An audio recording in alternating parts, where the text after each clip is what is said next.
मला आता सांग, तो सीन शूट करायचा दिवस सकाळपासूनचा किती दडपण आलं होतं बापरे, काय? खूपच प्रेशर होतं माझ्यावरती. आणि त्याच्यातल्या गंमत म्हणजे त्याच्यात जो अश्विन कौशल जो होता, जो हम्म, माझ्यावरती रेप करतो, हम्म, तर हम्म. हा सीन आमचा खूप नंतर शूट केला गेला. तर त्याच्यात थोडंसं जरा ते माझ्या मागे लागणं त्याचं ते चालू होतं आणि ते राजींच्या खूप लक्षात आलं होतं की हा जरा बासीच्या मागे जरा लाळ गाळतोय वगैरे असं.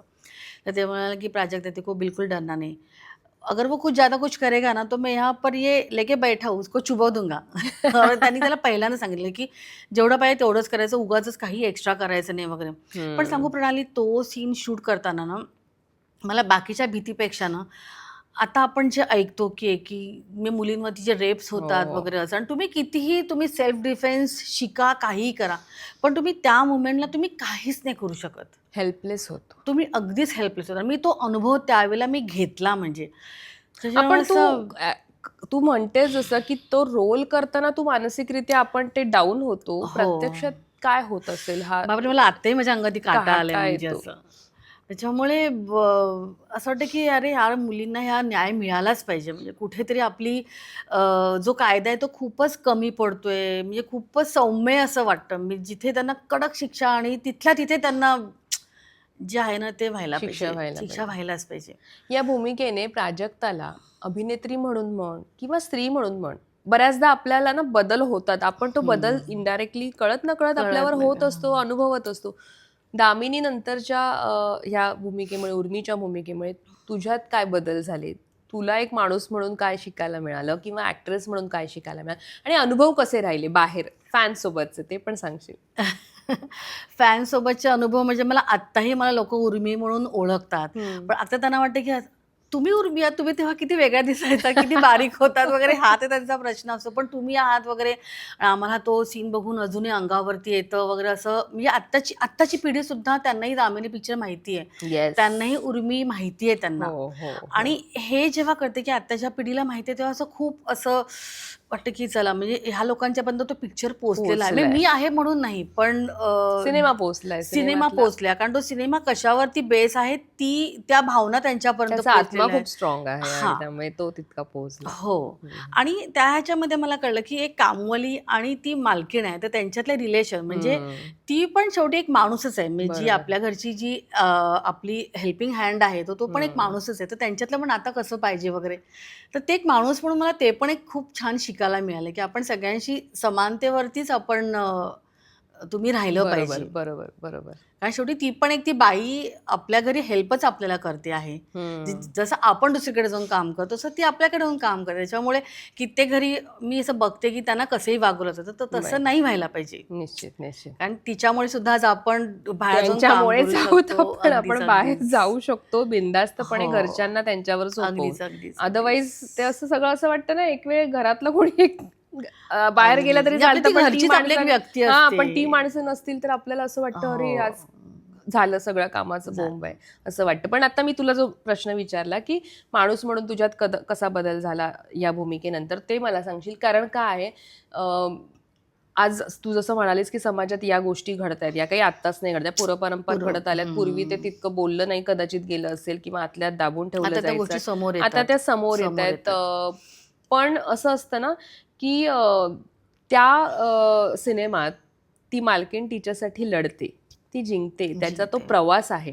म्हणजे असं असतं की सत्य लपून राहत नाही, हो. दबून राहत नाही, दबून ते राहत नाही. येतच समोर. ही एक जाणीव तिथे करून दिली आहे सिनेमाने. त्यामुळे तुला पण अर्थात कलाकार म्हणून ते खूप आत्मिक सुख असतं ना, की यार अन्यायाविरुद्ध हो, इथे न्याय हो. दाखवलाय, मिळतोय आपल्याला. सो तुला काय बदल करून गेला एक ऍक्ट्रेस म्हणून किंवा माणूस म्हणून त्या भूमिकेने नंतर? तुला सांगू प्रणाली, पण मी ना पहिल्यापासून अशी आहे, की मला ना कुठे अन्याय मी नाही सहन करत. असं हम्म. म्हणजे हम्म. अगदी लहानपणापासून. मला बेसिकली खोटेपणा मला नाही सहन होत. मग मी हम्म. तिथे माझी चीड होते. हम्म. तर जिथे आपल्याला दिसते, की म्हणजे जो म्हणजे बाकीची फॅमिली जी असते, की हम्म. आपल्या मुलावरती काही येऊ नये म्हणून त्याच्याकरता जी लढत असते आणि सांगत असते, की नाही तू खोटं बोल, खोटं बोल. बरोबर. तर ती खोटं न बोलता ती सत्याने बोलते आणि ती जिंकते. तर मला नेहमीच असं वाटतं, की तुम्ही नेहमी सत्य बोला. येस. जे खरं जे बोला. हां, जे खरं बोला, जे काय असेल ते खरं बोला. मग तिथे तुमची जीत ही होणार. जी मी बरोबर. पहिल्यापासून मी तशीच आहे. हम्म. हम्म. कारण मला भयंकर राग येतो. मला असं कळलं की कोण समोरची व्यक्ती माझ्याशी खोटं बोलतेय. मी जर आपली माणसं असते तर त्यांना मी तोंडावरती बोलते, आणि जर जी परकी असतात त्यांना मी इनडायरेक्टली त्यांना सांगते की बाबा मला हे कळलेलं आहे की तुम्ही खोटं बोलताय वगैरे असं, आणि तुमचं खोटं नाही लपून राहू शकत. बरोबर. त्याच्यामुळे समाजामध्ये हा बदल खरंच घडायला पाहिजे. त्यावेळेला सिनेमा आत्ता बघ बऱ्याचदा तू बघत असशील की प्रमोशनसाठी कलाकार थिएटर्समध्ये जातात. बऱ्याचदा चित्रपट हो, पाहताना लपून हो. पाहतात प्रेक्षकांच्या रिॲक्शन्स काय, आणि मग अचानक समोर. त्यावेळेला असं काही व्हायचं की नाही. दामिनी तुझ्या रिॲक्शन्स तू पाहिल्यास तुझी नाही, पडद्यावरचं नाही. नाही त्यावेळेला कधीच नाही, लोक कधीच नाही. भेटून असं त्यावेळेला असं नाही, तेव्हा एक तसं काही नव्हतं काहीच सुद्धा. नव्हतं. हां. हं, मी आजही जात नाही. म्हणजे माझे पिक्चर जेव्हा कधी रिलीज झाले, हं. तेव्हाही मी आजही नाही जात नाही तसं. जात. अर्थात. चला आता आपण पुढे पुढे सरकूया. त्यानंतर मला वाटतं आग हा सिनेमा आला. हो, गोविंदा, गोविंदा. शिल्पा शेट्टी आणि याच्यामध्ये तू काम केलेस, त्यांच्यासोबत काम केलेस आणि पुन्हा तीच आहे. मग असं होतं का की एकदा तुमच्यावर एक गोष्ट झाली की ती तुम्हाला कायम होते तशी. तुमच्याकडे कारण येते? त्याच्यानंतर मला बऱ्याच तशा मला भूमिका ऑफर झाल्या. एक तर कामवाल्यांच्या हं, ऑफर झाल्या, नाही तर रेप सीनवाल्या ऑफर झाल्या, ज्याच्यातली मी कुठचीच घेतली नाही. हं, हं. पण तसं मी परत म्हटलं तसं आगची ही जी भूमिका आपण जी होती त्याच्यामध्ये दामिनीमुळे आग पण मिळाला?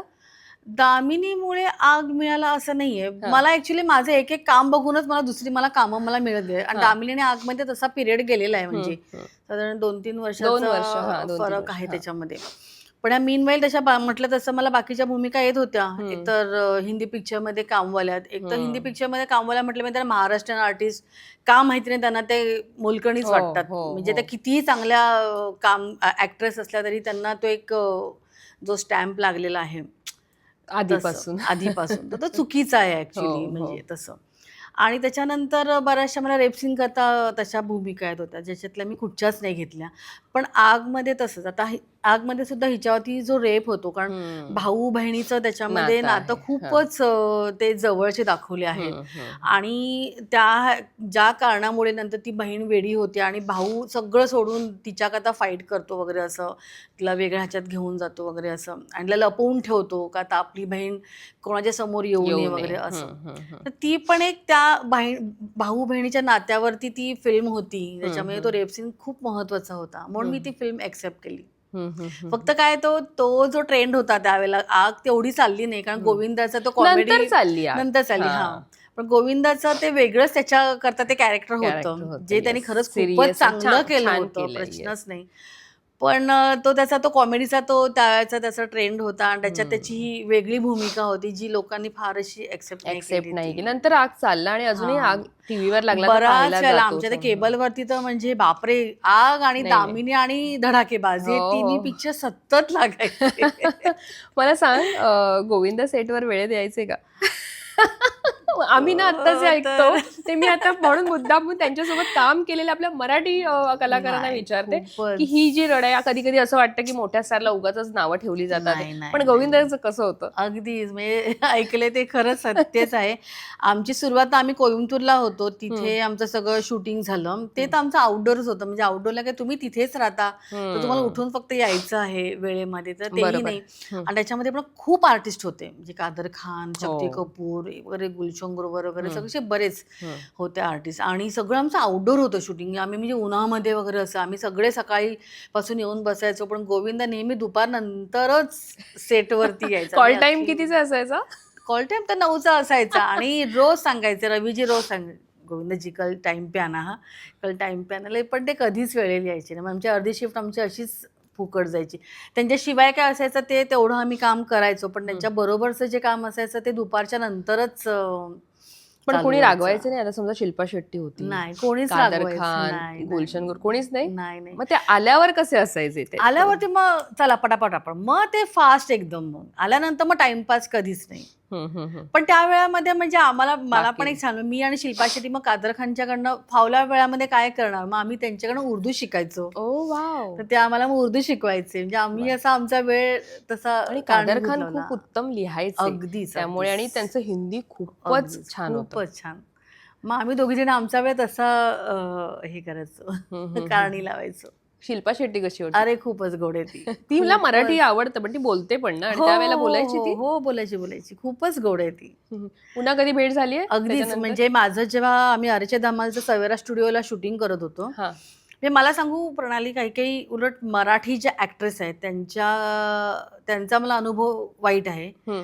जे की मला उलट हिंदी ॲक्ट्रेसेसचा अनुभव खरंच चांगला आहे. ओ